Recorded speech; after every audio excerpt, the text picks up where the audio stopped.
Hi there, and welcome to the Skylight Books author reading series. If you'd like to learn more about us and our many upcoming author events, please visit skylightbooks.com, where you can browse our inventory, buy books, and join our Friends with Benefits Club. You can also follow us on Twitter, Tumblr, and Facebook.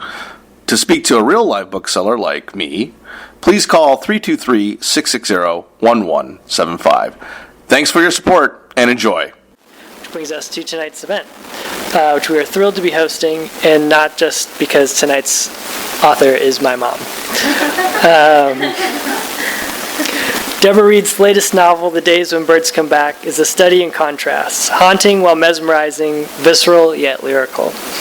It is a deeply felt and humane work that examines grief and love with an unflinching eye.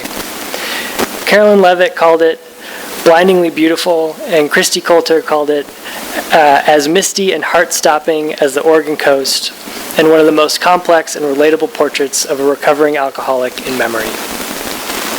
Deborah Reed is the author of 4 novels, Olive, Things We Set on Fire, and Carry Yourself Back to Me, in addition to The Days When Birds Come Back. She holds an MFA from Pacific University and is co-director of the Black Forest Writing Seminars at the University of Freiburg in Germany. She lives on the Oregon coast and teaches creative writing at workshops around the United States and in Europe. Please join me in giving a warm welcome to Deborah Reed.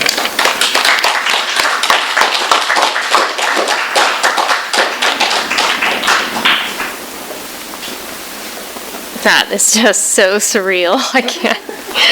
It's just what a world.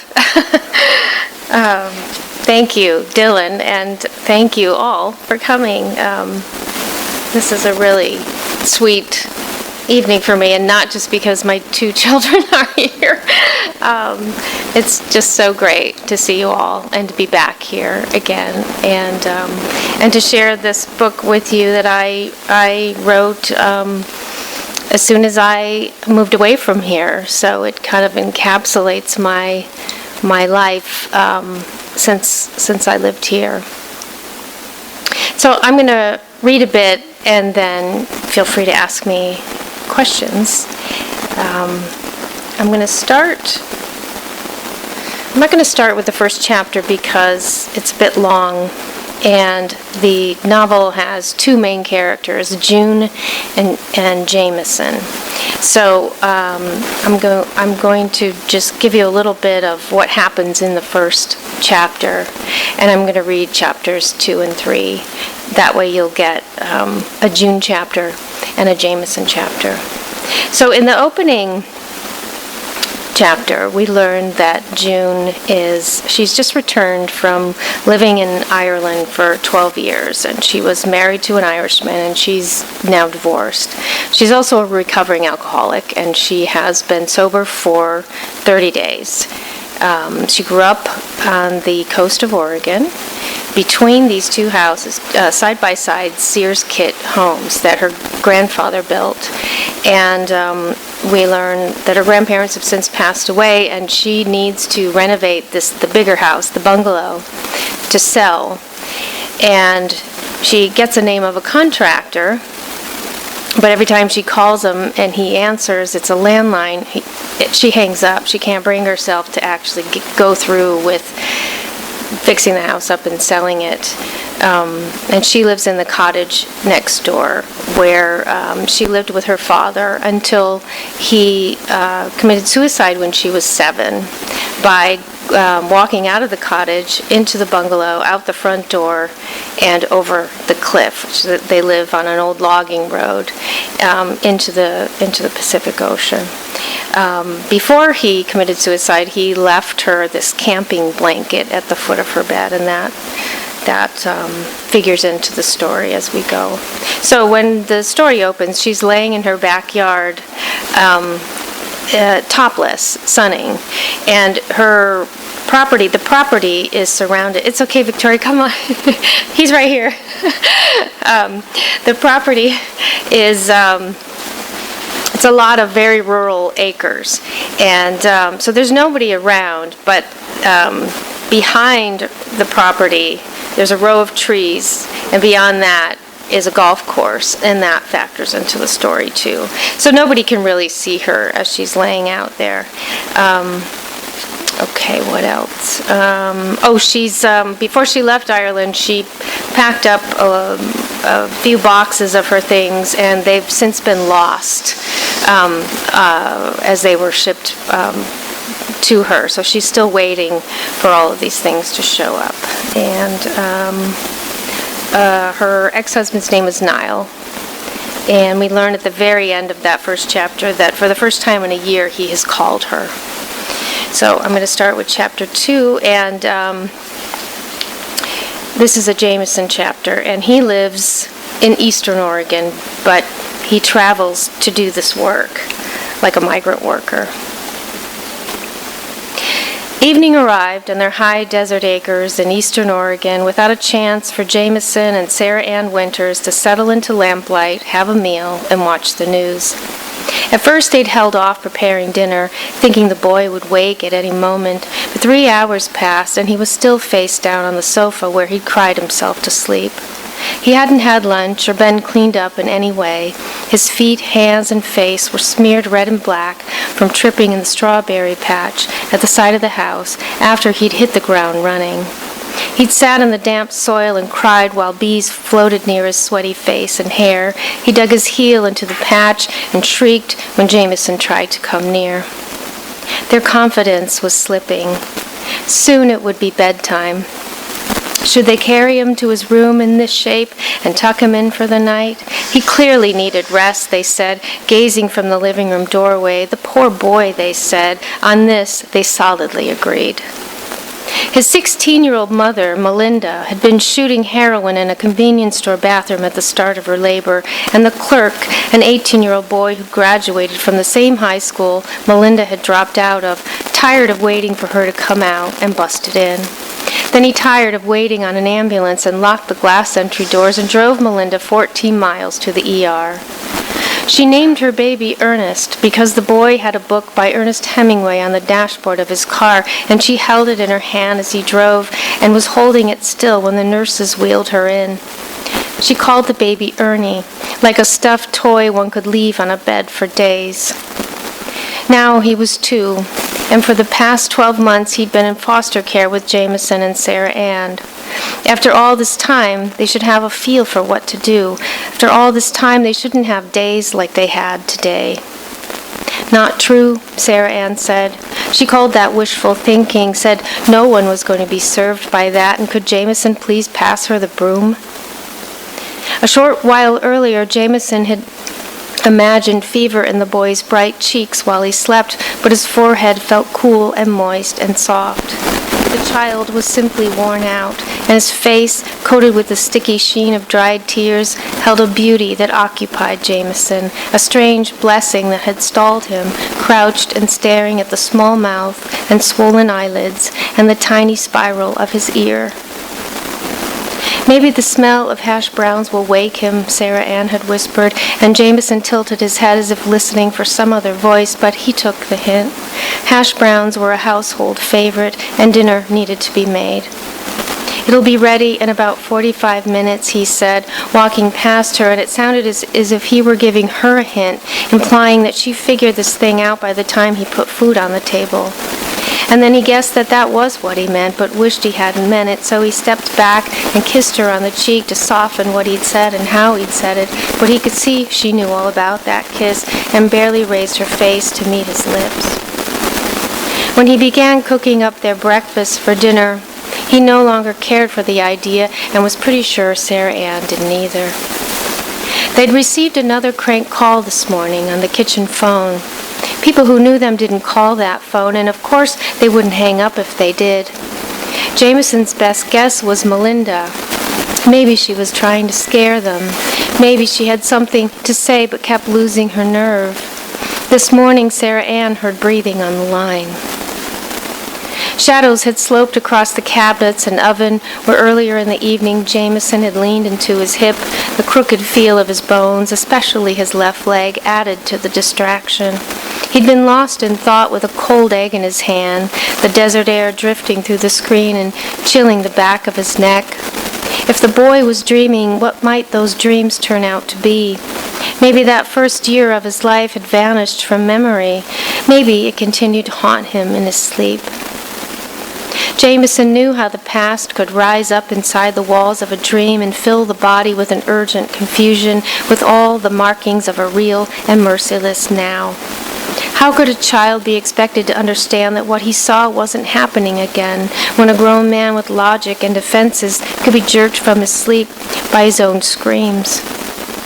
3 years after the worst days of his life, Jameson's feet still might swing to the floor in the middle of the night, eyes wide and hands pressed forward in the dark, until Sarah Ann's touch went from a threat on his shoulder to a woman's fingers guiding him back beneath the sheets, a woman slowly shifting from a stranger into the shape of his wife, someone he had loved for the better part of 12 years. The boy was slight for his age. His arm dangled above the floor as he slept. His fist twitched near his soft blanket, tucked and hanging from beneath his neck. Every now and then, he slugged the sofa cushion. Jameson cooked hash browns and cheddar omelets and ready-baked biscuits with Sarah Ann's homemade strawberry jam, while Sarah Ann picked up the mess of the day throughout the house, sweeping the dried grass, and dust trailed in on Jameson's work boots, for which he apologized, and she waved off, saying the whoosh and scratch of the broom calmed her nerves. When dinner was ready, they took quiet care, scooping it onto plates and into bowls, the melted cheddar escaping the folds of each omelet, stringing cheese from dish to dish. They placed the boy's empty plate in front of his equally empty Snap-on high chair, just in case, and his small fork and spoon there too. Steam rose from the food at the center of the table, and Sarah Ann reached for Jameson's hand, laid hers on top of his, and each offered the other a small, defeated smile, like a prayer, before lifting their forks. They ate, setting silverware gently against stoneware, swallowing slowly as if the sound of their throats might wake the boy, though they wanted more than anything to wake him. We look feeble, Jameson thought, thin and sapped and frail as 50 years from now. They were 35 years old, with spring birthdays 2 months apart. They ate what they could, and then they cleared the table and began washing dishes, taking turns, peeking into the living room. Jameson leaned next to Sarah Ann at the sink and asked if it wasn't better to keep soap off the iron skillet she was washing. She blinked as if coming to, set down the bottle of dish soap, and thanked him for noticing. He reached for the skillet, and with it, her hand. He said, "You can go rest in there with him if you want." "I don't think I could," she said. "Rest, I mean."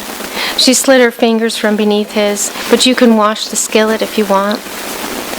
His mind had wandered while cooking the hash browns, trailing the many things that had gone wrong by midday.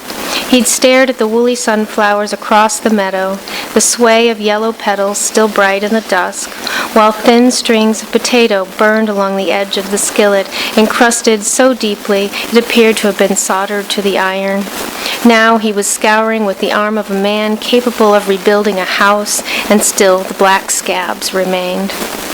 He eyed the dish soap, let it be, and then eyed it again, wanting only to accomplish this one simple thing. When Sarah Ann turned to open the fridge, Jameson squirted a shot of blue soap onto the edge of the skillet. He went at it with a steel brush, and this time the flakes broke free. She was teaching the boy that it was all right to sleep and eat and play when he wanted those things. She was teaching him to perceive his own needs. It was all right to leave him on the sofa like that. It was. Jameson and Sarah Ann only ever called the boy Ernest. They liked to say, "Why so serious, Ernest?" because it made them smile just enough while greeting sorrow head on. But Jameson continued to think of him as the boy, a changeling who'd come to live with them, a substitute for the real child who'd lost his place in their home.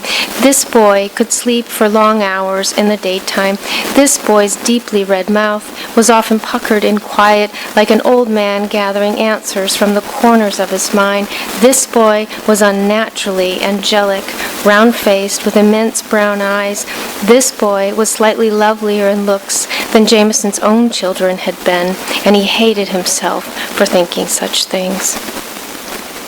He and Sarah Ann had stood over him, wondering what to do today, but it wasn't like they didn't know how to parent. Parenting wasn't new. Until 3 years ago, Jameson and Sarah Ann understood just what to do with a child, with 2 children, with twins. "Oh, they're twins," everyone said, especially in summer on the beach, surrounded by tourists who didn't know them. "Boy and girl, twins," they'd say, like a joyous discovery.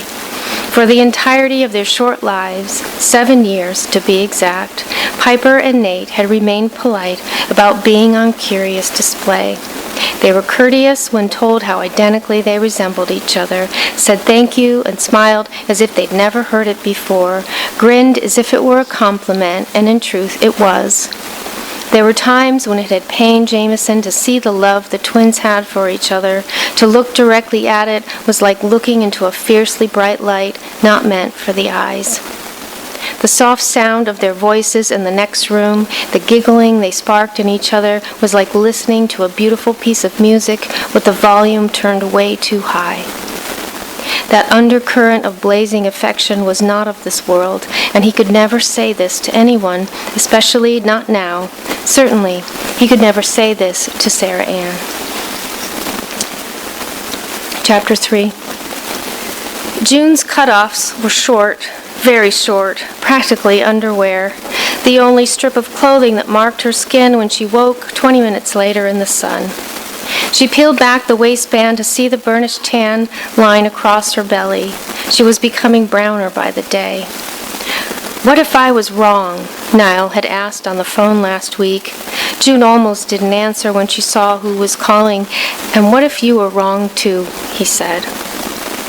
This morning, June filled the bird feeders in the front and back of the house with millet for the chickadees and sunflower seeds for the nuthatches, and even with her eyes closed, she knew which birds had arrived by their songs. Granddad had taught her to pay attention. Aside from the houses, June had kept very little of her family's belongings. She was trying to make her life her own, shaving off pieces of the past in exchange for the larger whole of the present. She'd kept the braided living room rug in the carriage house, soft wool and the greenish white of spindrift, its oval shape like a pond in the center of the room. She added a charcoal-colored love seat to the 2 leather chairs, and the furniture appeared to float along the edge of water when the glow of summer sun saturated the walls by late afternoon. As a child, June often anchored herself to the spiral at the center of the rug and read a book. The same small swirl where her father spread out maps. Several nights ago, she sat there while reading Granddad's field notes.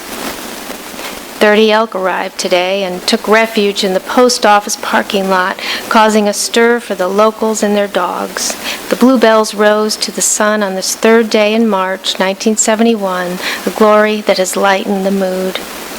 Overcast, and the last of the Canada geese are headed south, their final calls echoing from sky-high arrows that broke my heart until Maeve set the house to smelling of roast and garlic stew. "Pay attention," Granddad used to tell her. "The trees and the birds and the orb weaver know as much as we do about this world, if not more." When she'd hung up with Niall, the desire to jump into her father's old truck and head to the liquor store in Wheeler was difficult to calm.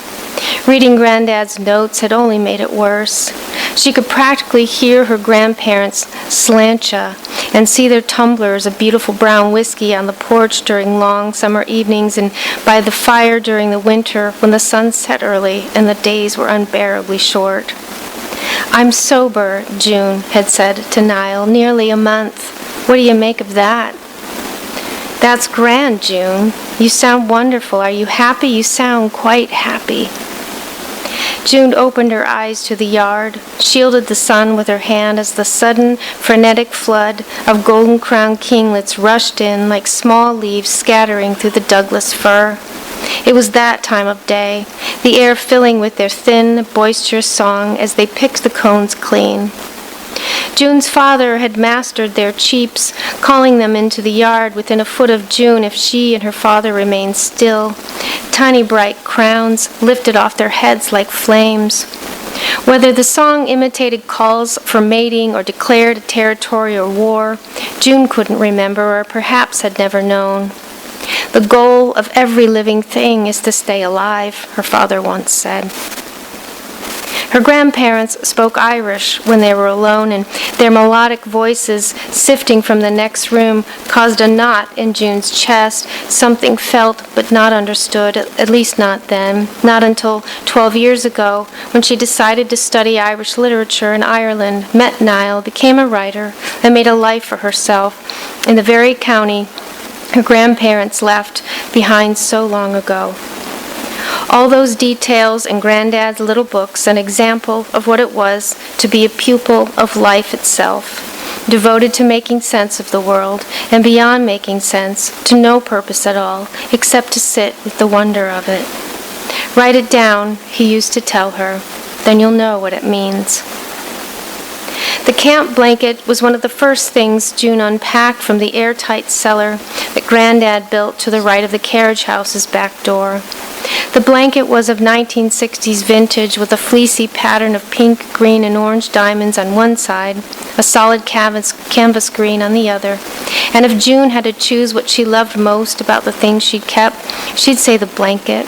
She'd say the notebooks. She'd say her mother's artwork. She'd say that nothing quite compared to the bungalow. Its 3 bedrooms and large dining room with the heavy pocket doors sliding out of the living room wall, the large French doors opening onto the garden, and the spread of white trees had always been enchanting and dreamy, especially compared to the moody, complicated rooms of the carriage house.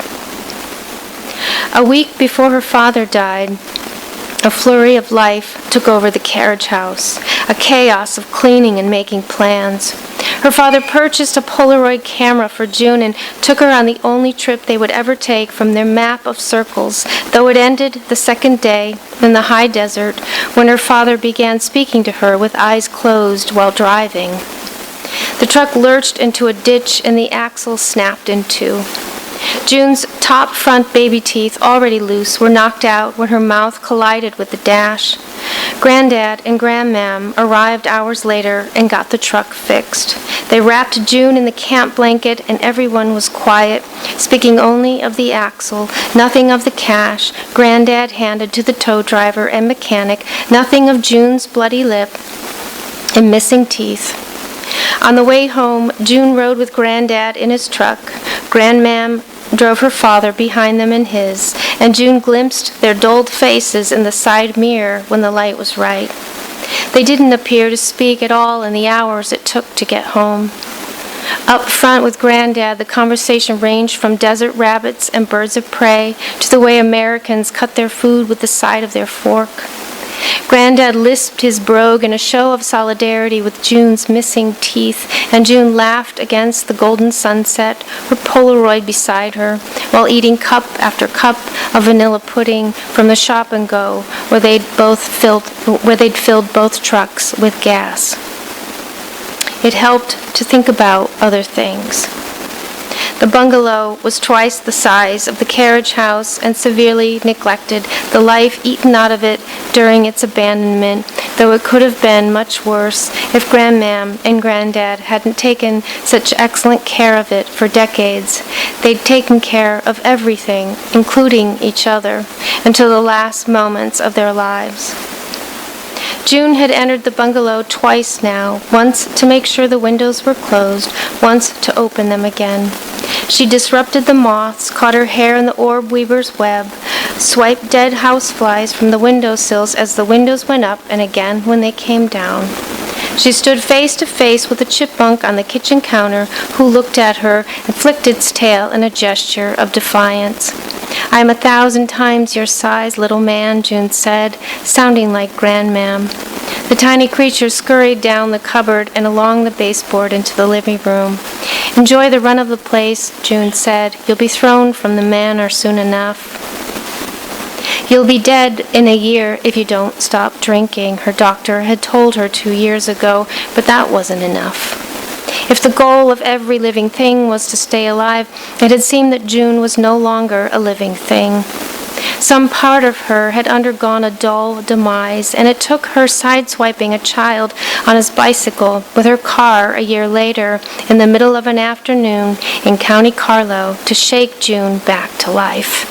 It took the terror in a boy's glassy blue eyes, his bleeding elbow and torn jeans as he lay beneath the twisted spokes and cracked frame, looking up at June for her to finally feel the hot jolt of resurrection.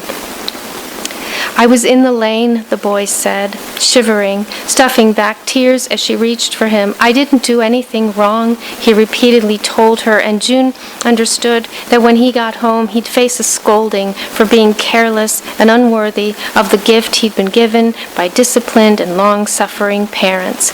"You're not broken," she said, though what she'd meant was to ask if anything was broken. He shook his head no. She trembled, handing him all the money in her wallet, 230 euros. "You're a good lad," she said, or wanted to say, but couldn't get the words to leave her mouth. "You've done nothing wrong," she said, for certain, and told him to go buy himself a new bike and clothes. It was then he began to cry, hard and silent with his chin to his chest, eyes closed over the notes in his hand, and June curled his fingers to keep the cash from being carried off in the wind. She stepped back and apologized again as she returned to her car, apologizing still as she watched the boy in her mirror, slowly pushing his bike down the sidewalk, his tears breaking with a freedom she knew he would reel in once he rounded the corner to home. Rather than driving off a cliff, accidentally or with determined calculation, no matter, June had somehow arrived home and gathered up Niall's clothes for charity. She remained awake all night, piling her own things into boxes to be shipped. West was the direction of endings, and though she did not feel the shape of an actual plan, the image of the carriage house and its cedar scent, the familiar feel of its temperamental spaces, was drawing her home. "How is it, then, being there without your grandparents?" Niall had asked on the phone. "It doesn't quite seem real." "What's in bloom?" he'd asked, which made everything seem real, and she told him about the iris and foxglove and yarrow she'd seen along the forest shore, and he said he could picture it perfectly. He said how fine it was for her to be there at the start of summer, like the day they were married in the backyard, and the golfers had agreed to remain quiet during the ceremony. "Do you remember?" he asked. "I do," she'd said, and they shared a small laugh. The belongings she'd taken such care to hold on to were now missing, thanks to Victory International shipping, and yet she knew exactly where Niles had gone. When he departed, he took only what he could fit in one suitcase, and this stung as much as anything he might have come up with to punish her, though she did not think he was trying to. Even so, she understood enough to know that everyone was capable of grievous, despicable acts given the right circumstances. What he said was that he didn't want any of the possessions that had made up their life together, and she did not restrain herself from hurling insults at his back while his steps crunched the gravel driveway with an amplified sound. When she dropped off Niall's shirts, pants, and shoes at the Goodwill shop, it occurred to her that in time people would be walking the streets wearing his clothes, and if she remained in Ireland much longer, she'd have seen Niall everywhere she went, which might have been enough to drive her fully round the bend, off a cliff, or falling down drunk on the kitchen floor. How did widows find the wherewithal to march their stalwart bodies to the charities and deliver the cottons and polyesters and denims that contain the scent and sweat and stains of their beloved men, only to come across them another day on the backs of strangers? An act of altruism, that was how June thought of it, how she struggled to think of it, even as her own husband had left at her request, a man still alive and well, making love to someone else the way he'd made love to her, or not. Perhaps he was discovering new and better ways of love-making in someone else's bed. Surely he must be doing that, the kind of thing that would keep a man from going back to his wife. It had taken a sort of courage to let fall his things from her arms, because to stand up straight and turn her back had the feel of being trapped inside an airless room, lungs gasping for oxygen. Her father's rubber boots had remained in the mudroom for 21 days after his death, his razor and comb in the medicine cabinet for 17.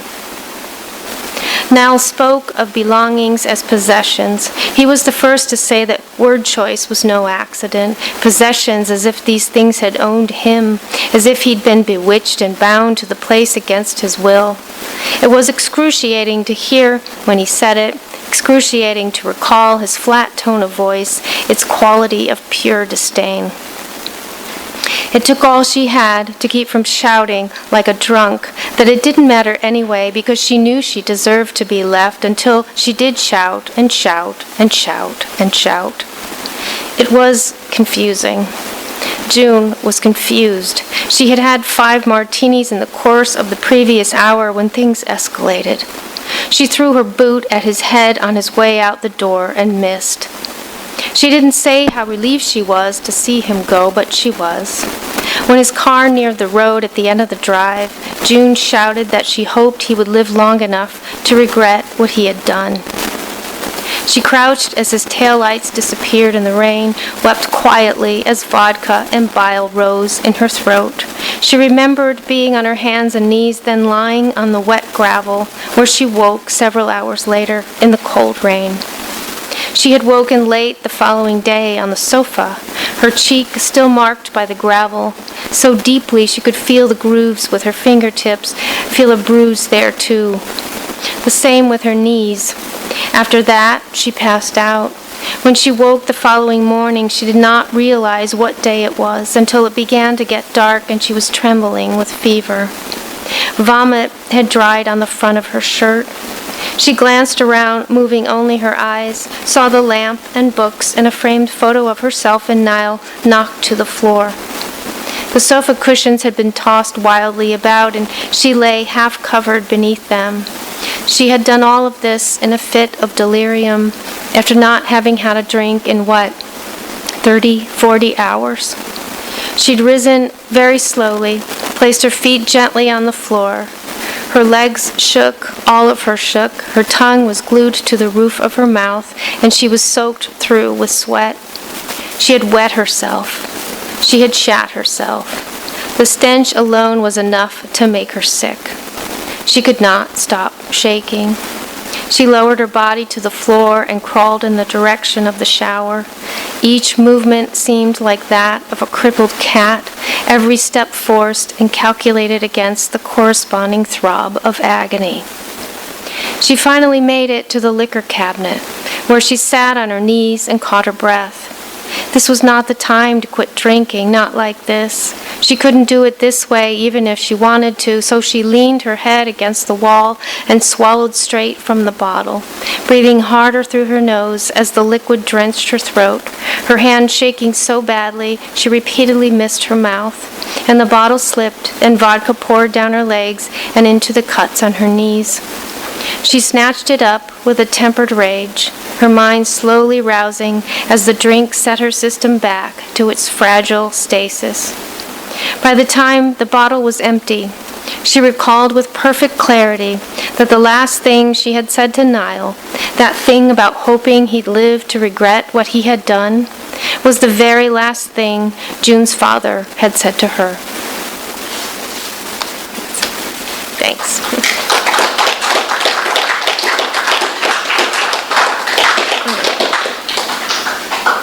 Thank you. Nice that up. Well, I'm happy to answer any questions. Something cheery, I'm sure.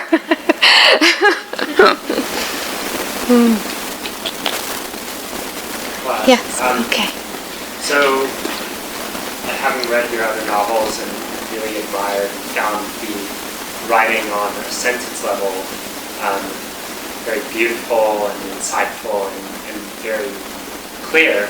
I'm curious how you feel your writing has changed, if you feel it has, over the course of writing these novels. Oh, well, thank you. That's very kind.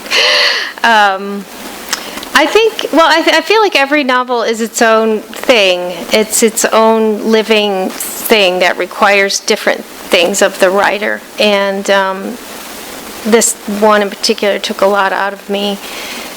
Because as you can tell, that everybody's suffering, and they're suffering a lot, and it's a long time before the suffering comes to an end. So it becomes, I think, very, very visceral for me to write it that way. And I've heard from readers it's also very visceral to read it. This novel, I think, is different from my others in a way that there's a lot of backstory, and I'm used to, as you know, like put it in scene, trying to keep a scene active and the momentum going. But what I had to do with this novel was to keep the past active, because both characters are mired in their past. They're being held down by them, and it isn't until they come together in the story when they finally meet, because he does take the job and come eventually, and is right next door to her throughout the summer. And it's the combination of the two of them that begins to unlock both of their stories and their pain. So much of the novel is the past, and it doesn't happen chronologically. It's just kind of all over the place. It's June as the recent past of being divorced, and then June as a young child, and June as a teenager, and for Jameson, it's slowly allowing the memory of what happened to his children to come up to the surface. And he lost his children on the coast, so that is where he used to live. And so it's him making his way back there and facing his past, and June is doing the same thing for different reasons. And so I'd say that there's less in scene in this novel I would say compared to any of my novels, and I purposely wrote it that way so that it feels like you're being dragged. And so by the time you get to all present, it's I think the reader is it's kind of hard won, and you're relieved to get there. Anybody else? How long did it take you to write the novel? Yeah.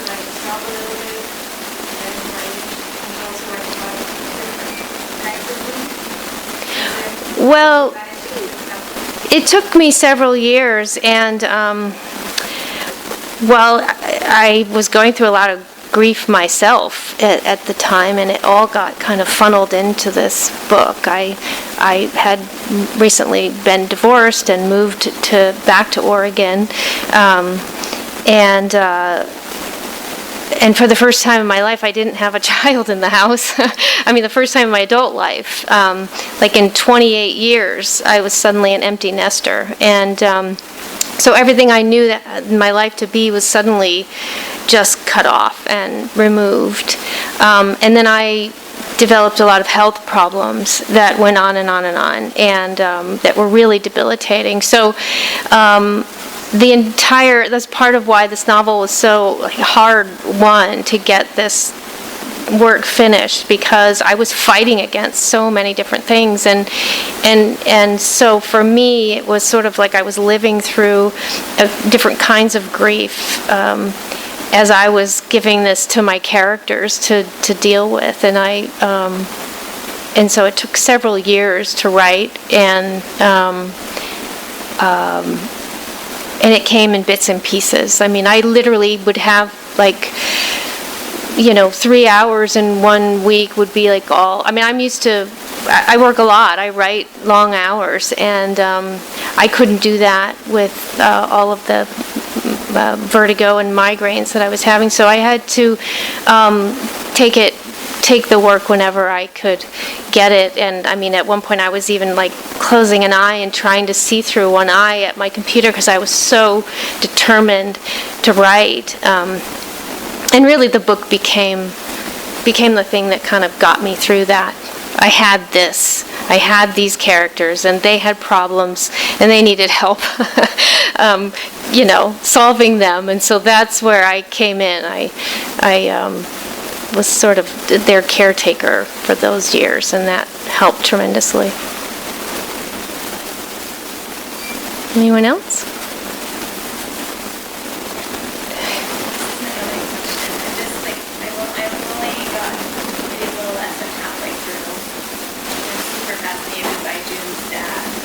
Oh. And really excited to see where that goes.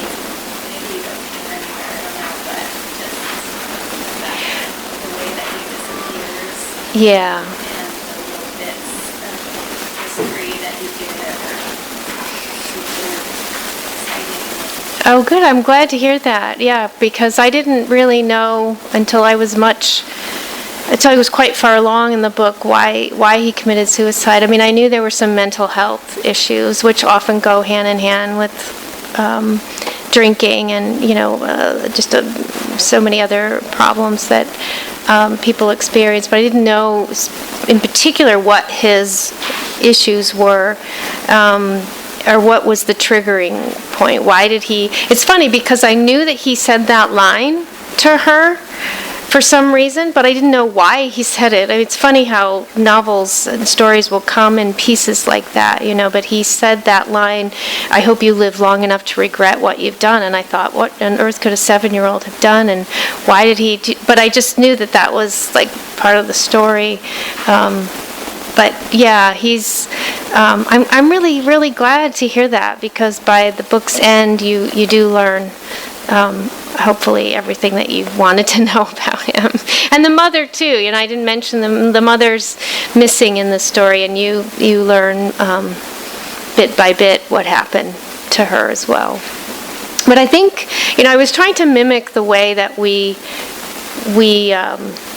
stuff things away, and every now and then something happens and we're forced to remember it, and that's kind of what's happening to these two characters, where they've got a lot of stuff over a lifetime that they've been not wanting to address, and so bit by bit it comes up in the novel. It's slowly revealed until it's all bubbling up to the surface.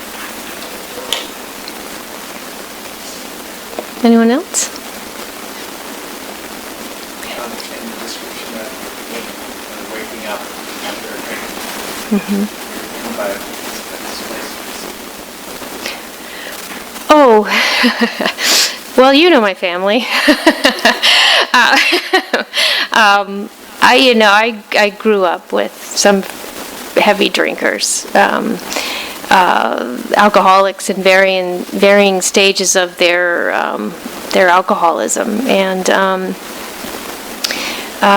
so it wasn't.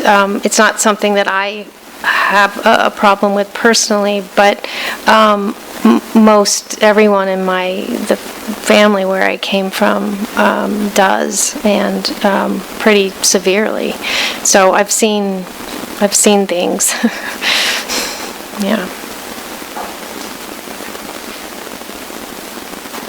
Anybody else? Well, thank you all for coming, and I'll be signing books if you have one, and I'm not sure where I'll be doing that. Dylan, where do I? Oh, right here. Okay, it's happening right here. Okay, thank you all very much. You've been listening to the Skylight Books author reading series. Don't forget, you can listen to this and all of our other great podcasts at skylightbooks.com. Thanks again for stopping by, and we hope to see you soon.